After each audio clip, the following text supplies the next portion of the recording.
자, 오늘 우리에게 주시는 하나님의 말씀 로마서 8장 29절 한 구절 말씀 우리가 함께 살펴보겠습니다. 로마서 8장 29절 같이 읽겠습니다. 시작.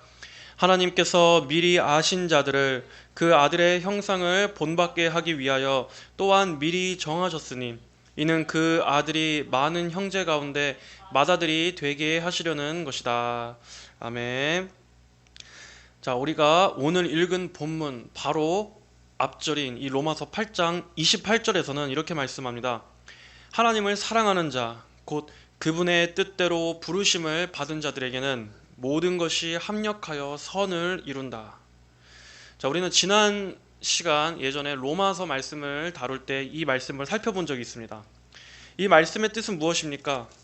하나님께서는 성도들을 향하신 하나님의 사랑과 그 지혜 안에서 성도들에게 허락하신 모든 일들이 궁극적이고 최종적인 선을 이루게끔 섭리하신다는 말씀입니다.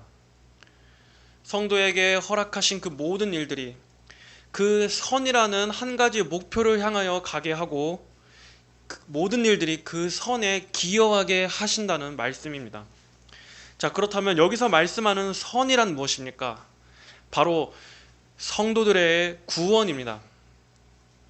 우리의 최종적인 구원, 즉 구원의 완성과 영화의 상태를 말하는 것입니다. 성도들은 이미 이 땅에서 구원받았지만, 이미 이 땅에서 영생을 소유했지만 아직 최종적인 영화의 상태에 도달한 것은 아닙니다. 아직 이 땅에서는 우리 성도들이라 할지라도 죄의 영향을 받고 있고 또 연약한 육신의 제한을 가지고 있기 때문입니다. 또 이 땅은 어떤 곳입니까? 이곳에는 많은 질병이 있고 또 많은 고통과 슬픔과 눈물이 있습니다. 이러한 곳에는 이 땅에는 죄가 있고 또 많은 악한 일들도 있습니다. 그러므로 우리 성도들 역시도 이 땅에서 이 모든 일들의 영향을 받을 수밖에 없는 것입니다. 하지만 예수님께서 다시 오시는 그날에는 우리의 이러한 모든 짐과 또 우리의 모든 연약함들을 벗어버리게 될 것입니다. 그날에는 영화로운 부활의 몸을 입고 구원의 완성에 이르게 되는 날이 올 것입니다. 바로 그 최종적인 구원이 선이고 또 그 모든 것을 통해서 장차 하나님의 그 영광이 환하게 드러나는 것, 이것이 바로 성경에서 말씀하는 최고의 선이라고 말하는 것입니다. 비록 거기까지의 길이 반드시 편안하고 쉽지만은 않을 수도 있습니다. 또 이 땅에서 우리 성도들이 간절히 바라는 대로 다 이루어지지도 않을 것입니다. 그리고 우리가 그토록 소망하던 것들의 결말을 다 보지 못하고 눈을 감을 수도 있을 것입니다. 그러나 분명히 확실한 것은 하나님의 자녀들에게는 결코 최종적인 실패란 없다는 것입니다. 나중에 우리 성도들이 주님의 품에 거하게 될 때, 우리 사랑하는 우리 예수님과 함께 거하게 될 때 우리는 그날의 모든 것을 다 알게 될 것입니다. 어떻게 우리 각자에게 일어나는 그 일들이 하나님의 섭리 가운데 합력해서 최종적인 선을 이루는데 어떻게 기여하고 어떻게 합력했는지, 그리고 그 놀라운 일들을 다 행하신 하나님의 그 지혜와 권능을 찬송하게 될 날이 반드시 올 것입니다. 그러므로 이 28절의 말씀은 반드시 이루어질 하나님의 말씀입니다. 이 사실이 이루어지는 것에 있어서 우리가 이 말씀에 감동을 느끼느냐 안 느끼느냐 하는 것은 중요한 것이 아닙니다. 또한 우리가 끝까지 믿음을 지키느냐 지키지 않느냐 하는 것도 중요한 것이 아닙니다. 우리의 느낌과 감정에 상관없이, 그리고 또 우리에게 달린 이 우리의 신실함과도 상관없이 이 말씀대로 반드시 이루어질 것이라고 우리가 믿을 수 있는 이유는 바로 이 약속을 하시고 이 말씀대로 성취하실 분이 하나님이시기 때문입니다. 여기서 말씀하고자 하는 가장 핵심은 바로 구원의 주체가 하나님이시라는 것입니다. 성도의 구원은 내가 유지하고 내가 지탱하는 것이 아닙니다. 물론 우리 인간 편에서는 그렇게 생각될 수 있습니다. 하지만 구원은 1차적으로 하나님께서 주도하시는 것입니다.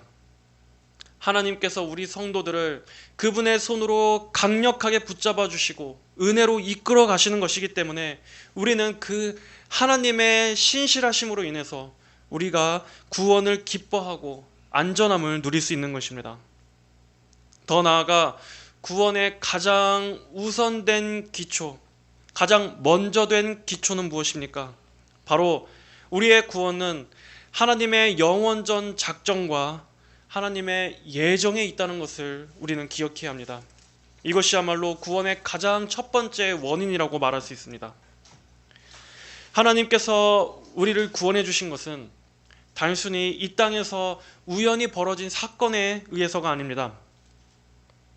하나님께서도 누구를 구원하실지 모르고 또 하나님도 앞일에 대해서 모르고 계시다가 어느 날 즉흥적으로 우리들을 구원해 주신 것이 아닙니다. 구원의 기원은 영원 전부터 하나님께서 구원하실 자를 정하신 그 하나님의 의지와 예정에서부터 출발한 것입니다. 하나님의 영원전의 작정, 그리고 그 하나님의 예정, 이 하나님의 예정에 대한 교리는 우리 성도들에게 있어서 최고의 안전함을 주는 교리라고 말할 수 있습니다. 어떠한 사람들은 이 예정이라는 말만 들어도 본능적으로 거부감을 갖는 사람들이 있을 줄 압니다. 이 교리를 부정하다 못해 아주 혐오하고 또 아주 경멸하는 사람들이 있을 것입니다. 심지어 기독교인들 중에서도 이 교리를 제대로 이해하지 못하고 그냥 예정교리라고 하면은 무조건 비판하고 부인하는 사람들이 많이 있습니다. 하지만 예정은 성경에서 분명히, 성경에서 아주 선명하게 일관되게 증거하고 있는 교리입니다. 우리가 우선 인간적인 편견을 내려놓고 이 예정교리는 사람이 만들어낸 것이고 장로교만의 교리라고 하는 이 인간적인 편견을 먼저 내려놓고 정말 성경이 말씀하고 있는 대로 믿음과 겸손함으로써 이 교리를 경외하는 마음으로 바라본다면 예정만큼 하나님을 높이는 교리도 없으며 또 예정만큼 우리 성도들의 구원의 확신을 누릴 수 있는 그러한 교리가 없다는 것을 알게 될 것입니다. 우리가 이 예정 교리를 깊이 묵상하고 또 우리가 경외함으로 믿는다면 우리는 하나님을 더욱더 크신 분으로서 여기게 될 것입니다. 예정 교리는 하나님을 크고 아주 높고 하나님을 아주 신묘 막측한 분으로서 경외하게 만듭니다. 그리고 그 하나님 앞에서 우리 자신을 지극히 작고 겸손하게 만들어주는 교리입니다. 예정에 대한 많은 사람들의 오해 중 하나는 이 예정 교리는 단순히 칼빈이 만들어낸 교리 또는 예정론은 장로교 교리라고 오해하는 것입니다. 하지만 예정 교리는 칼빈이 만들어낸 것이 아닙니다. 칼빈은 특별히 이 예정만을 더 유독 강조한 적이 없습니다. 칼빈 말고도 당대의 많은 종교 개혁자들과 또 그 이전에 앞서서 어거스틴도 공유했던 교리였습니다. 물론 기독교 역사상 언제나 이 예정에 대한 많은 반대와 오해가 있었던 것도 사실입니다. 하지만 보편적으로 이 16세기 전까지만 해도 이 보편교회에서 이 예정 교리는 일반적으로 다 받아들여진 교리였습니다. 어떠한 특정한 한 사람에 의해서 고안된 것도 아니고 이전에는 없었던 교리인데 어느 시점에 갑자기 나온 그러한 교리도 아닙니다. 다시 한번 말씀드리지만 예정은 성경에서 엄연히 말씀하는 교리입니다. 예정을 믿지 않는 사람들은 성경에서 예정이라는 단어가 아주 극히 성경에 예정이라는 단어가 포함된 구절이 극히 적고 또 그 근거가 빈약하다고 말하지만 하나님의 성품을 고려할 때 그리고 성경에서 보여지는 하나님의 그러한 신적인 섭리 모두를 고려해 볼 때 이 예정은 지극히 성경적이고 또 하나님의 성품에도 합당한 교리라고 하는 것은 부정할 수가 없습니다. 그러므로 이 예정을 부인한다면 그는 단순히 장로교 교리 또는 칼빈주의를 부정하는 사람이라고 하기 전에 먼저 그는 성경을 부인하는 자인 것입니다.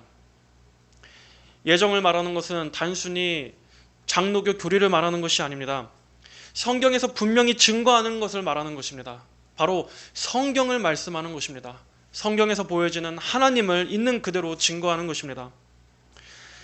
오늘은 이 예정교리 자체를 살펴보는 시간이 아니기 때문에 우선은 오늘 본문 말씀을 살펴보는데 시간을 할애하겠지만, 나중에 하나님께서 기회를 허락하신다면 다음번에 이 예정교리 자체에 대해서 집중해서 자세하게 살펴보는 시간을 가지도록 하겠습니다.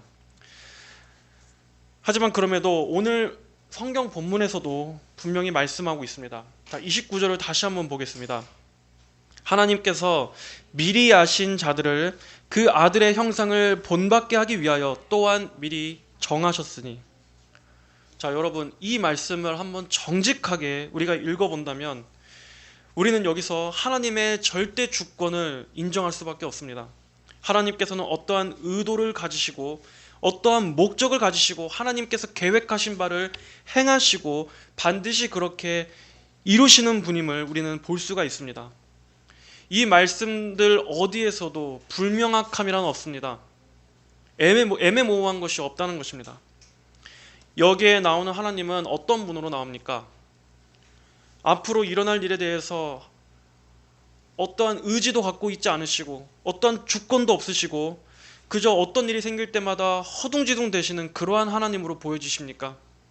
절대 그렇지 않죠. 여기서 말씀하는 하나님은 주도적이고 주권적이고 주체적인 하나님이십니다. 여기에 나오는 하나님께서는 그 어떠한 외부 조건에 의해서 영향을 받으시는 뉘앙스가 전혀 없습니다. 말 그대로 하나님께서 하신다면 하시는 것입니다. 하나님께서 그렇게 하시기로 작정하셨다면 그렇게 하시는 것입니다. 하나님께서 미리 아신 자들을 그 아들의 형상을 본받게 하기 위하여 또한 미리 정하셨으니.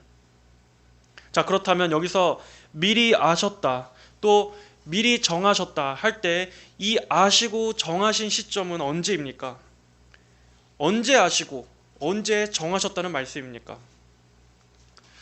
성경은 우리가 인생의 어느 때 우리가 믿음을 갖기 이전에, 믿음을 갖게 되기 전에, 그리고 더 나아가 우리가 태어나기도 전에, 그리고 더 나아가 우리가 어머니의 뱃속에서 우리의 형질이 만들어지기도 전에, 그리고 심지어 창세기 1장 1절이 기록되기도 전인 바로 창세 전, 이 세상이 창조되기 이전에 그 영원 전에 하나님께서 구원하실 자를 아시고 구원하실 자를 정하셨다고 말씀하고 있습니다. 에베소서 1장 4절에 그분께서 창세 전에 우리로 사랑으로 그분 앞에 거룩하고 흠이 없게 하시려고 우리를 그리스도 안에서 택하셨으며, 그분께서 창세 전에 우리로 거룩하고 흠이 없게 하시려고 그 목적을 위해 우리를 그리스도 안에서 택하셨다고 말씀하고 있습니다. 그리고 그분의 기뻐하시는 뜻을 따라 여기서도 하나님의 자유롭고 주권적인 그분의 기쁘신 뜻이 먼저 작용하고 있습니다. 그분의 기뻐하시는 뜻을 따라 우리를 예정하시어 미리 정하시어 예수 그리스도로 말미암아 그분의 아들로 받아들였으니, 예수 그리스도를 통해서 그분의 아들이 되게끔 모든 것들을 섭리하시고 인도하시게끔 수단을 사용하셨다는 것입니다. 자, 그분께서 창세전에, 이 말씀처럼 하나님의 택하심과 예정은 창세전에 그 어떤 피조물이 창조되기도 이전에, 그래서 그 어떤 피조물도 하나님께 아무런 영향을 미칠 수 없었던, 영향을 끼칠 수도 없었던, 아예 존재하지도 않았던 그 영원 전에 이미 작정하신 하나님의 뜻이라고 성경은 말씀하고 있습니다. 여러분, 이것이 사람이 만들어낸 것입니까? 어떤 교리를 사람이 지금 고안해서 새롭게 지금 주장하고 있는 것입니까? 성경이 분명히 말씀하고 있습니다. 사람이 아무리 이 말씀을 부인하고 자기의 주관대로 아무리 이해한다고 해도 우리는 이 말씀에서 분명히 증거하고 있는 바를 가릴 수는 없는 것입니다. 인간의 어떠한 선함이나 그의 공로나 업적이나 또 그가 갖고 있는 성품과는 아무런 상관없이 그 사람이 태어나기도 전에 하나님께서는 구원하실 자를 미리 아시고 정하셨습니다. 아셨을 뿐만 아니라 구원하실 자를 정하셨습니다. 이것이 바로 성경에서 말씀하는 분명한 진리입니다. 그리고 바로 이러한 점 때문에 인간은 이 예정 교리를 미워합니다. 왜냐하면 우리가 태어나기도 전에 하나님께서 인간의 구원을, 더 정확하고 정직하게 말하자면 하나님께서 구원하실 자와 구원하시지 않을 자를 미리 정해 놓으셨다고 하는 이것이 당연히 인간의 입장에서는 반감을 가질만 합니다. 왜냐하면 하나님께서 아주 불의하고 또 가혹한 폭군처럼 느껴지기 때문입니다. 우리가 생각하는 대로 사랑의 하나님처럼 느껴지지 않기 때문입니다. 그리고 인간의 주권과 자유의지를 박탈해버리는 것처럼 보이기 때문입니다. 하지만 성경의 모든 교리들은 하나님께서 선하시고 지혜로우시며 그분의 성품, 하나님께서 행하시는 모든 일이 그분의 성품과 전혀 모순되지 않다라는 이 일관된 사실에서 벗어나는 것이란 아무것도 없습니다.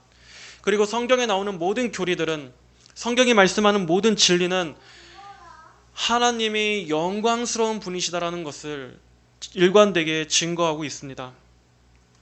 그러므로 우리는 우리 생각에 이 말씀이 심정적으로는 받아들여지지 않더라도 이 말씀은 하나님의 성품에 그 어떠한 흠집도 낼 수 없는 분명한 증언이라는 것을 받아들여야 합니다. 사람들이 받아들이던 안 받아들이던, 사람들이 불쾌해하고 거부하던, 우리는 어쨌든 하나님의 말씀을 있는 그대로 받아들이고 또 있는 그대로 믿어야 하고 있는 그대로 전하고 가르쳐야 하는 것입니다. 비록 우리가 모든 것을 다 흡족하게 알 수 있고 만족되게 이해할 수는 없다 할지라도 우리는 피조물이고 하나님은 하나님이시라는 사실을 겸손히 받아들여야 합니다. 그것을 받아들이는 것부터가 믿음이기 때문입니다. 믿음은 어떤 부분은 받아들이고 또 어떤 부분은 거절하는 것이 되어서는 안 됩니다. 성경에서 분명히 하고 명확하게 말씀하는 진리라면 그것이 내 생각과 내 감정과는 다르다고 할지라도 하나님의 말씀에 나를 복종시켜야지, 내 생각과 다르다고 해서 이 교리는 받아들이고 저 교리는 거부하고 해서는 안 되는 것입니다. 예정은 분명히 말씀드리자면 하나님의 주권적인 지혜에서 나온 것입니다. 우리는 이러한 성경의 진술들이 너무 사람들에게 걸림돌이 된다고 해서 억지로 우리 선에서 순화시키거나 또 억지로 납득시킬 필요는 없습니다. 왜냐하면 성경의 교리들은 그저 논리적으로 설득한다고 해서 믿어지는 것만은 아니기 때문입니다. 만약에 예정에 대해서 우리가 사람들이 잘 이해할 수 있도록 아무리 설득한다고 해도 그들이 다 믿을 수 있는 것은 아닙니다. 왜냐하면 하나님에 대해서 사람들이 갖는 것은 단순히 논리가 부족해서만은 아니기 때문입니다. 단순히 하나님의 성품에 대한 반감 이전에, 그리고 예정에 대한 거부감 이전에 사람이 하나님에 대해서 온전히 믿지 못하고 하나님께서 하시는 일들을 불의하다고 항의하는 것은 그 마음 깊은 곳에 있는 타락한 죄성 때문이지 단순히 이성이나 논리로서 설득이 안 되기 때문에 못 믿는 것만은 아닙니다. 가장 첫 번째는 영적인 문제이기 때문에 그 사람 안에 있는 불신앙이 못 믿게 하는 것이지 이성으로 납득이 안 된다고 해서 못 믿는 것만은 아닙니다. 그리고 또 오히려 논리적으로 하나님께서 모든 것을 예정하셨다고 하는 쪽이 하나님을 하나님 되게 설명하는 데 합당하다고 볼 수 있습니다. 한번 생각해 보십시오. 하나님께서 영원 가운데 거하시는 분이시고 또 하나님께서 모든 것을 주권적으로 다스리시고 통치하시는 분인데 구원에 있어서만큼은 하나님께서 하나님의 통치 밖이라는 것이 오히려 더 설득력이 떨어진다고 말할 수 있습니다. 그리고 사실 이 예정은 비록 하나님의 지혜에 속한 일이기는 하지만 정말 제대로 바르게만 공부한다면 우리가 이해되지 못할 것도 없습니다. 이해되지 못한다라고 해서 이 예정이 결코 쉽다는 것이 아니라 예정에 대한 많은 오해들의 대부분을 바로 잡을 수 있고 또 우리가 이것을 정말 하나님의 성품에 지극히 합당한 교리구나라고 바르게 받아들일 수 있다는 것입니다. 사람들이 예정을 잘못 알고 있고 또 예정론에 대해서 비판하는 그러한 의견 주장들을 많이 듣고 흡수하기 때문에 예정에 대해서 오해하는 것이지, 만약에 이 예정을 바르게만 안다면 우리는 예정이야말로 성경적으로 그리고 교리적으로 그리고 경험적으로 이것이 정말 하나님 되게 하나님을 더 높이게 하는 지극히 합당한 영광스러운 교리구나 하는 것을 받아들이게 될 것입니다. 자, 어쨌든 다시 말씀으로 돌아와서, 자, 하나님께서 미리 아신 자들을 할 때 여기서 이 미리 아셨다 하는 것은 어떠한 뜻입니까? 미리 아셨다. 이 말씀은 어떠한 일이 일어나기도 전에, 어떤 사실이 있기 전에 하나님께서 미리 아셨다는 것을 말씀합니다. 앞서 말씀드린 대로 우리의 행위가 있기 전인, 심지어 우리가 지음받기도 전인 영원전 창세전에 하나님께서 나를 아셨다는 것입니다. 자, 그렇다면 여기서 안다는 것은 어떠한 것입니까? 단순히 어떠한 대상에 대한 신상이나 정보를 아는 데서 그치는 것이 아니라 여기서 안다라는 것은 사랑하셨다는 것입니다. 그 대상을 애정으로 바라보시고 사랑하시고 아끼시고 돌보시며 개인적으로 친밀하게 그 대상을 아셨다는 것입니다. 온전히 아셨다는 뜻입니다. 성도 여러분, 하나님께서 우리를 지으시기도 전에 그분께서 구원하실 한 영혼들을 영혼의 관점에서 사랑하시고 아셨다 하는 이 사실이 정말 얼마나 놀라운 말씀입니까? 물론 우리는 아무리 이렇게 인간의 언어로 설명한다고 할지라도 이것이 얼마나 놀라운 것인지 우리는 온전히 다 이해할 수는 없을 것입니다. 그러나 우리는 여기 이 말씀대로 이 신비는 신비대로 남겨놓은 채로 경외하는 마음으로 이 말씀을 받아야 할 것입니다. 하나님께서 우리 성도들에게 행하시는 그 모든 일의 가장 그 원천, 그 기초에는 바로 하나님의 영원전의 사랑이 있습니다. 우리가 하나님을 사랑하고 우리가 하나님을 사랑한 것에 대한 반응이 아니라 우리가 하나님 앞에 죄인이었을 때, 심지어 우리가 아예 이 세상에 태어나지도 않아서 그 어떠한 행위가 있기도 전에 하나님은 우리를 사랑하셨다는 것입니다. 하나님께서 왜 우리를 사랑하셨는지는 도무지 알 수 없습니다. 우리는 도저히 알 수 없습니다. 심지어 그 사랑이 창세 전에 영원 전부터 우리를 사랑하셨다는데 우리가 무엇을 할 수 있겠습니까? 바로 이 창세전이라는 말씀으로 인해서 인간이 갖고 있는 그 모든 공로나 업적 같은 것은 다 무의미해져 버리게 되어집니다. 오직 하나님의 주권적인 사랑과 그분의 그 영원전에 우리는 다 알 수 없는 그분의 주권, 그분의 그 예정만 남는 것입니다. 그러므로 우리는 구원에 있어서 결코 자랑할 것이 하나도 없습니다. 나는 아무것도 귀한 것이 없음에도 불구하고 하나님 편에서 말 그대로 은혜로 선물로서 주신 것이기 때문입니다. 여러분은 이 구원의 이 신비, 이 구원의 이 사랑의 광대함에 대해서 얼마나 자주 생각하십니까? 어떠한 분들은 그렇게 생각하는 분들도 있을 것입니다. 교회에 와서 맨날 구원 얘기만 듣고, 내 삶은 이렇게 현실적으로 다양한 문제들 속에 있고 많은 어려움들이 있는데 교회에서는 맨날 왜 구원에 대해서만 얘기할까?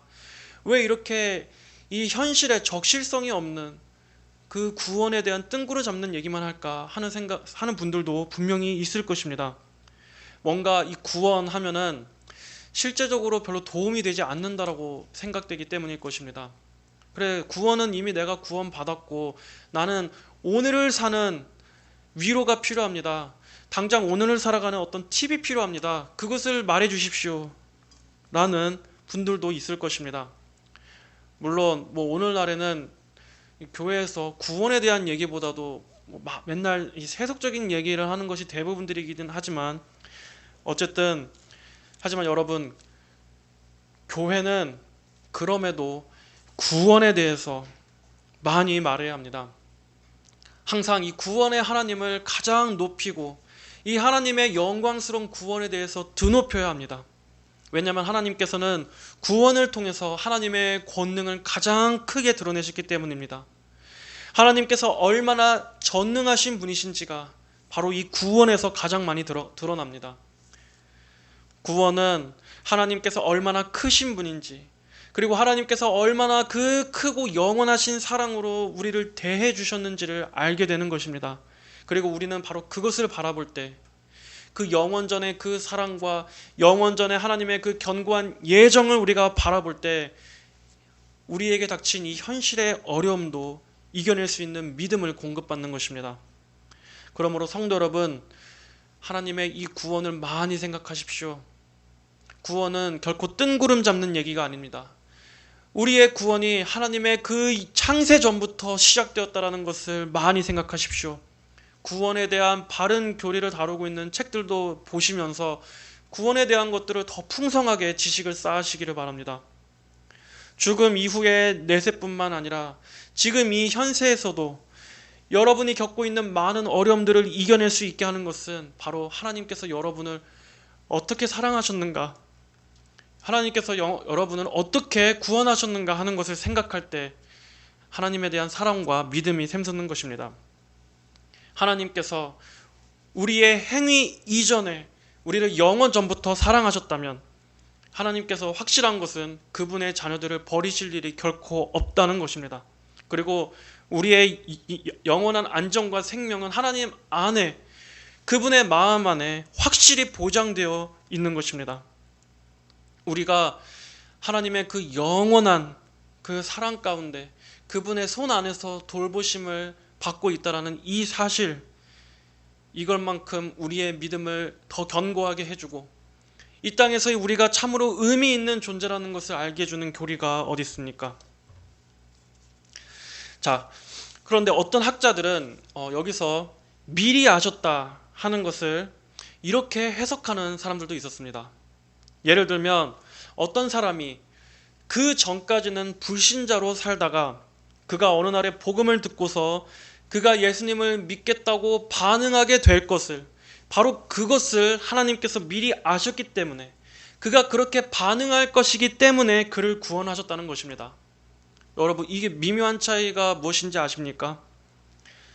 하나님께서 어떤 사람은 그가 나중에 믿지 않을 것이기 때문에 그를 구원하지 않으시고, 누군가는 그가 나중에 믿게 될 것이기 때문에 그를 구원하셨다는 것입니다.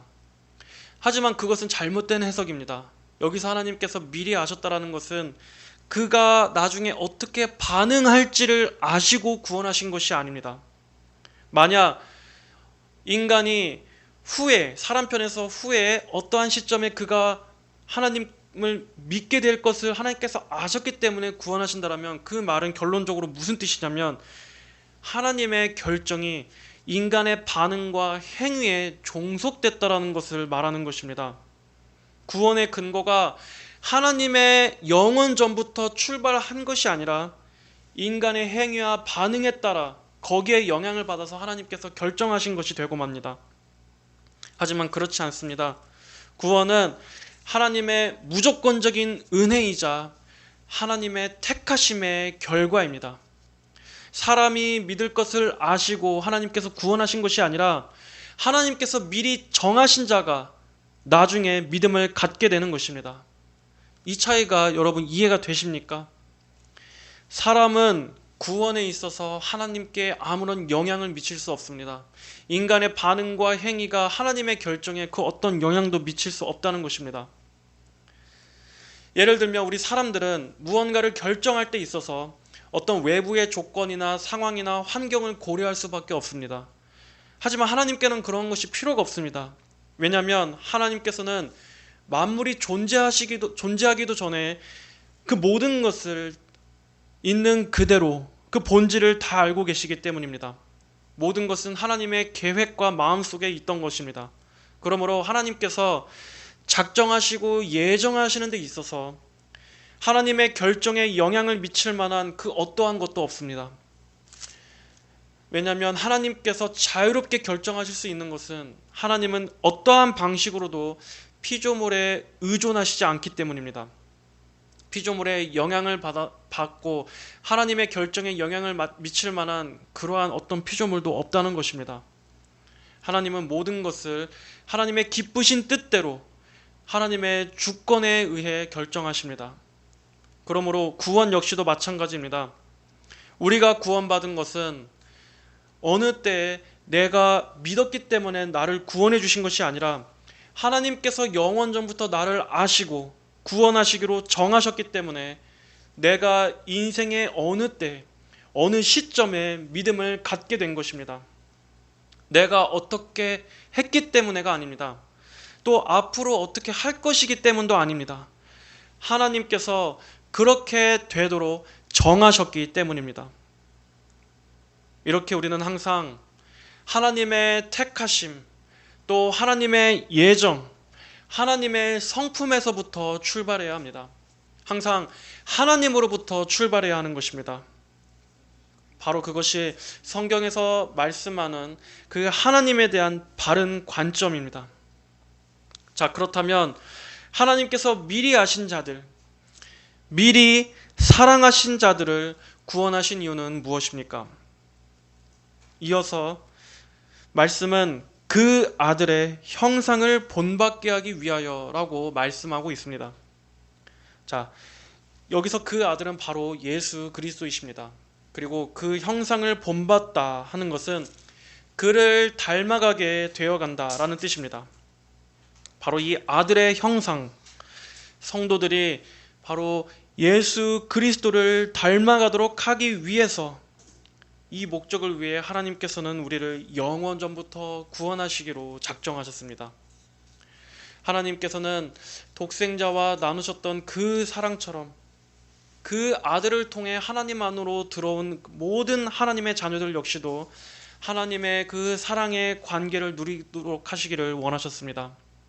그래서 하나님을 대적하던 우리들의 마음 역시도 그 아들처럼 하나님께 대한 적대를 누그러뜨리고 사랑의 마음으로 하나님을 대하며 하나님 안에서 화목한 관계가 되어지는 바로 이 진정한 복을 주시기 위해서, 이 복된 교제 안으로 하나님의 자녀들을 불러 모아주시기 위해 택하시고 구원하신 것입니다. 이것이 하나님께서 성도들을 구원하신 목적입니다. 하나님의 사랑의 관계로 들어오라.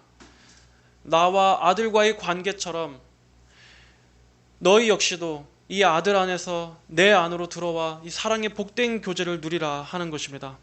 그리고 그 목적을 위해 우리 성도들은 구원받은 이후에 이 땅에서 그리스도의 성품을 닮아가도록 하나님은 이끌어 가십니다. 이 교제에 합당한 자로서 우리를 다듬으시기 위해서 우리를 그리스도의 형상을 본받은 자들로, 그리스도의 마음을 가진 자들로 변화되어지도록 빚어가시는 것입니다. 즉 성화의 과정을 통해서입니다. 우리는 이 땅에서 성화를 통해 내면적으로 그리스도의 마음을 닮아가게 됩니다. 하나님께서 허락하시는 여러 가지 연단과 또 훈련과 시험을 통해서 많은 그 신앙생활에서 겪는 많은 일들을 통해 우리는 예수님을 더 깊이 알아가게 됩니다. 그분을 더 경험하게 됩니다. 그리고 그분을 더 따라가게 되고 그분을 바라보면서 성화의 열매들을 맺어갑니다. 마음으로 우리의 머리이신 그리스도를 쫓고 또 그분께 배워가면서 예수님을 인격적으로 알아가게 됩니다. 그리고 그렇게 주님을 깊이 알아가고 교제하면서 점점 더 내적으로 그리스도의 형상을 닮아가는 것입니다. 또한 이러한 내면적인 것뿐만 아닙니다. 우리는 예수님께서 영광스러운 부활의 몸을 입으셨던 것처럼 후에는 우리 역시도 그리스도처럼 외형적으로 영화의 몸을 입게 될 것입니다. 예수님과 함께 들려지고 높임을 받는 그러한 존귀한 자리에 앉게 될 것입니다. 예수님께서 그러셨던 것처럼 그 빛나는 부활의 몸, 그 영화의 상태, 상상할 수도 없이 아름답고 온전해진 그러한 영광스러운 몸을 입게 될 것입니다. 이것이 바로 하나님께서 자녀들에게 주신 약속, 우리를 구원하신 하나님의 목적입니다. 이는 그 아들이 많은 형제 가운데 맏아들이 되게 하시려는 것이다. 그 아들이 많은 형제 가운데 맏아들이 되게 하신다. 자, 이 말씀은 예수님께서 우리의 형제가 되어 주신다는 말씀입니다. 하나님께서는 그리스도를 통해 부르신 모든 성도들을 예수님과 한 형제, 우리를 그리스도와 하나의 형제와 같이 영적인 한 가족이 되게끔 예정하셨습니다. 이 말씀은 그만큼 우리 성도는 그리스도와 함께 굳게 결속되어 있다. 성도들은 그리스도와 함께 연합되어 있다는 뜻입니다. 예수님께 속한 모든 것들이 다 우리 성도들의 것입니다. 그리고 우리는 그 아들과 하나입니다. 예수님께 속한 모든 좋은 것들, 또 그분 안에 있는 모든 풍성함과 생명과 복과 그 충만함, 그리고 그 보화들이 예수님과 영적으로 한 가족인 우리 모든 성도들에게 다 같이 누리게 된다는 것입니다. 예수님께서 부활의 첫 열매가 되셨듯 우리도 부활할 것입니다. 예수님께서 영화롭게 되셨듯이 우리도 영화롭게 될 것입니다. 그리고 예수님께서 하나님의 보좌 우편에서 장차 모든 만물 앞에 영광을 받으실 것처럼 우리 모든 성도들 역시도 천국 영광의 권세를 누리게 될 것을 하나님은 예정하시고 약속으로 주셨습니다. 자, 성도 여러분, 오늘의 이 말씀은 오로지 성도들에게만 주신 약속입니다. 하나님의 복된 예정은 오직 하나님의 자녀들에게만 속한 것입니다. 이 약속을 받고 또 이 약속이 주어진 성도 여러분, 여러분들은 무엇을 열망하며 살고 계십니까? 우리는 하나님께서 주신 이 복이 얼마나 큰 것인지를 잘 모르는 것 같습니다. 대신 우리는 이 땅의 여러 가지 많은 문제들에 치여서 마치 이 땅에서의 삶이 다인 것처럼 그렇게 살아가고 있습니다. 그래서 우리는 영원도 바라보지 못하고 하나님께서 주신 이 약속도 바라보지 못한 채 그저 별 감흥 없이 살아가고 있는 것만 같습니다. 마치 이 생 이후에는 아무것도 없다고 생각하는 저 허무한 불신자들의 인생관처럼 우리 성도들 역시도 혹시 그렇게 생각하고 있지는 않습니까? 하지만 이 영광스러운 약속을 받은 성도 여러분, 우리 성도들은 결코 그래서는 안 됩니다. 성도들에게는 영광스러운 장래가 기다리고 있습니다. 우리에게 다가올 진정으로 참되고 영광스러운 영원한 삶이 기다리고 있습니다. 그리고 우리는 반드시 그것이 실현될 것을 압니다. 왜냐하면 하나님께서 약속하신 말씀이기 때문입니다. 그러므로 참된 성도라면 우리는 진정으로 무엇을 고대해야 하겠습니까? 바로 이 날을 간절히 열망하고 고대해야 할 것입니다. 여러분, 다가올 그 영원한 나라를 바라보십시오. 영적이고 영원하고 정말 너무나 영광스러운 그 날이 올 것을 여러분의 시선을 거기에 두고 살아가십시오. 우리 성도들은 이제 아담 안에 있는 존재가 아닙니다. 우리가 과거에 그리스도 밖에 있었을 때는 아담 안에 있었고 아담과 내적인 일치를 이루고 살고 있었습니다. 그러나 이제는 어떻게 되었습니까? 하나님께서 우리에게 어떠한 일을 행하셨습니까? 하나님께서는 그분의 은혜로 우리를 아담 안에서 이제 그리스도 안으로 옮겨다 심어 놓으셨습니다. 이제는 예수 그리스도로 살라고, 너희는 오직 예수님 안에서 나오는 영적 생명으로 살라고 우리를 옮겨 놓으신 것입니다. 그런데 우리가 어떻게 아담 안에서 또 영적인 죽음 아래서 사망의 권세 아래 살던 그때의 그 습관과 그 마음들을 그대로 갖고 있는 채 살아갈 수가 있겠습니까? 어떻게 아담에서 그리스도 안으로 옮겨진 우리가 여전히 아담 안에 있었을 때 사랑하던 것들을 소중히 여기며 살 수 있겠습니까? 그것은 결코 우리 성도와는 맞지 않는 것입니다. 하나님께서 주신 은혜에 비한다면 우리가 과거 아담 안에 있었을 때 사랑했던 그 모든 것들은 지극히 작은 것입니다. 영혼의 관점에서 보자면 아무런 가치가 없는 것들입니다. 대신 성도들에게는 참으로 복된 영광이 기다리고 있습니다. 하나님께서 주실 수 있는 가장 좋은 것들을 그분의 사랑하시는 자녀들에게 예비해 놓고 계십니다. 바로 그 천국의 영광스러운 기업을 고대하십시오. 삼위일체 하나님과 교제하며 모든 구원받은 성도들과 함께 천국에서 하나님의 영광을 찬송할 그 날이야말로 하나님께서 주시고자 하시는 복의 극치, 가장 큰 선물인 것입니다. 또한 성도 여러분, 하나님께서 우리를 구원하신 목적은 아들의 형상을 본받게 하기 위한 것이라는 것을 잊지 마십시오. 비록 우리는 누가 이 땅에서 구원받은 참 성도인지 100% 알 수 없을 것입니다. 그것은 오직 하나님만이 아십니다. 하지만 진정으로 구원받은 사람은 아들의 형상을 본받고자 하는 열망, 그러한 사모함이 있는 사람인 것만은 확실합니다.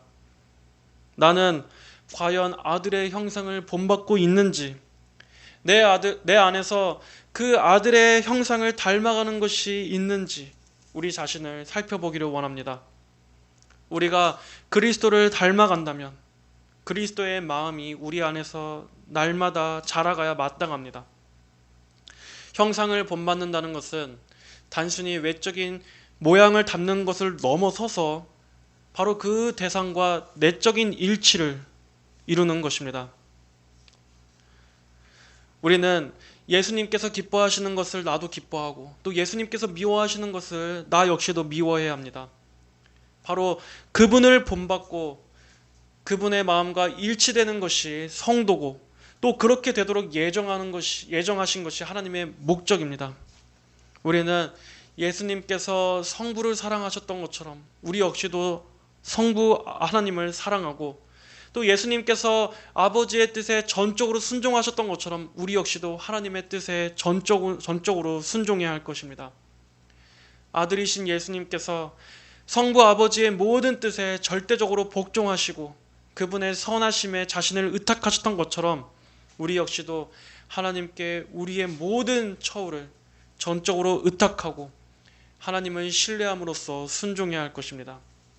예수 그리스도의 온유하심, 또 죄인들을 향하여 참으신 그분의 긍휼과 오래 참으심, 또 예수님의 겸손하심, 그분의 긍휼하심, 이러한 것들이 우리 안에서도 날마다 자라가고 있는지, 우리 안에 그리스도의 마음이 품어지고 있는 것인지를 돌아보시기 바랍니다.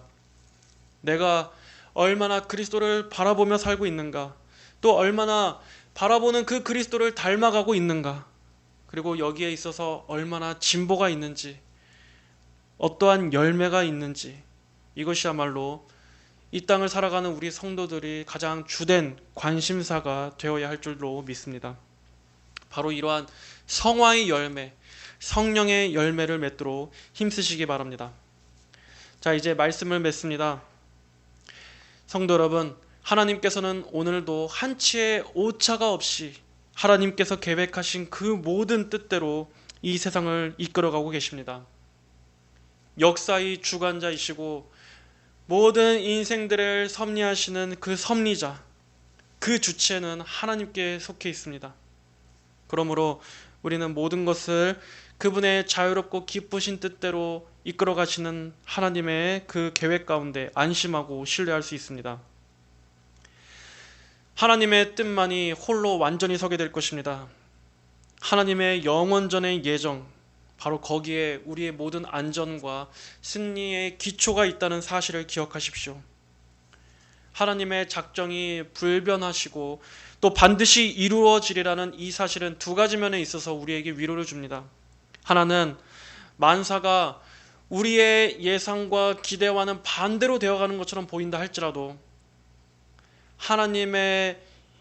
하나님께서 작정하신 일 외에는 어떠한 일도 일어나지 않는다는 사실에서 위로를 받으십시오. 그리고 또 두 번째로 모든 것이 우리의 유익을 위해서 선을 향해서 이루어지게끔 하나님께서 허용하신 일들이라면 우리는 어떠한 고난과 또 어떠한 어려움이라 할지라도 그 모든 일이 장차 궁극적으로 최종적인 그 하나님의 영광을 더욱더 촉진시키는 역할을 하게 될 것임을 믿을 수 있습니다. 그리고 어떠한 악한 일을 할지라도 결국 그것은 하나님의 영광스러운 그 작정을 이루어가는 도구이자 재료로 사용되게 된다는 것을 통해 우리는 위로를 얻을 것입니다.